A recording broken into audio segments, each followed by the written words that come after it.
The old church had stood silent for centuries. Its bells, once the source of joyous peals and solemn tolls, were now frozen in time. The hands of the clock had ceased their relentless march, and the weather-beaten gargoyles perched atop the roof seemed to peer down with knowing eyes, guarding secrets best left undisturbed. It was a place where the veil between the living and the dead was at its thinnest, a portal to the underworld nestled in the heart of the sleepy town. And within its crumbling walls there existed a legend, a tale whispered only in hushed tones around crackling fires on the darkest of nights. A story that sent shivers down spines and turned the bravest souls back to ash and bone. For this was no ordinary church. It was the church of the Whispering Dead. Legend had it that deep within the bowels of the church, hidden from the prying eyes of the living, lay a chamber of unspeakable horrors, a place where the echoes of tormented souls reverberated through the ages. And at the center of it all, a circle of ancient, gnarled trees, whose roots delved into the very foundations of hell itself. It was said that those who dared to disturb the slumbering evil there would be forever lost, their souls added to the chorus of suffering that permeated these cursed grounds. But the allure of the unknown, the insatiable human curiosity, proved too strong for some. And every few years, someone would vanish without a trace, lured into the clutches of the Whispering Dead. Among them was young Thomas, a boy who lived for the thrill of the unknown, who reveled in the darkness that others feared. He'd heard the stories, of course, the ones his grandmother used to tell him, her voice shaking as she recounted the fates of those who met their end at the Church of the Whispering Dead.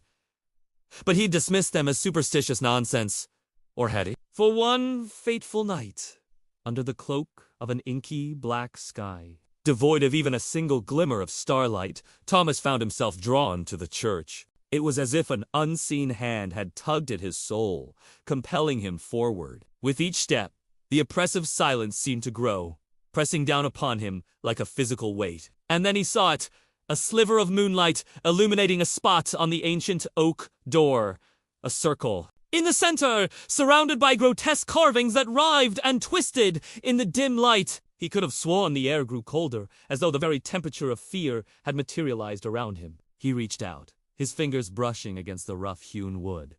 And in that instant, the world shifted. The door creaked open, revealing a darkness so profound it seemed to swallow light itself. And from its depths, he heard a sound, a low, mournful toll, like the distant knell of a funeral bell. But there were 12 strokes, each one echoing the rhythm of his terrified heartbeat. And as the last note faded into the suffocating gloom, he knew he had crossed the threshold.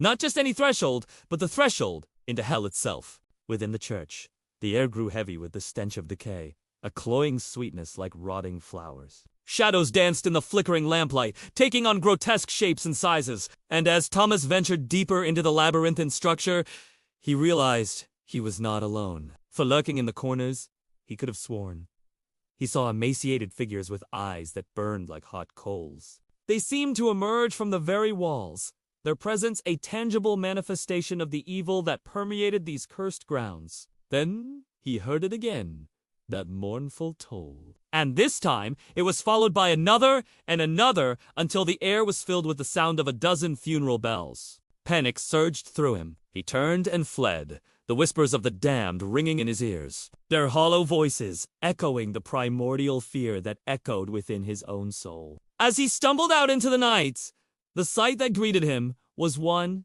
he would never forget. From every steeple and tower, every cross and spire, 13 bells were tolling, their mournful song blending with the whispers of the dead. Each strike of the bells seemed to tear a hole in the fabric of reality, allowing the horrors that lay beyond to seep through. And as the final bell tolled, he felt the ground beneath his feet give way. He fell into a maelstrom of shadows and darkness, his screams swallowed by the hungry abyss. And when he looked back, the world he once known was gone, replaced by a nightmare from which there was no waking.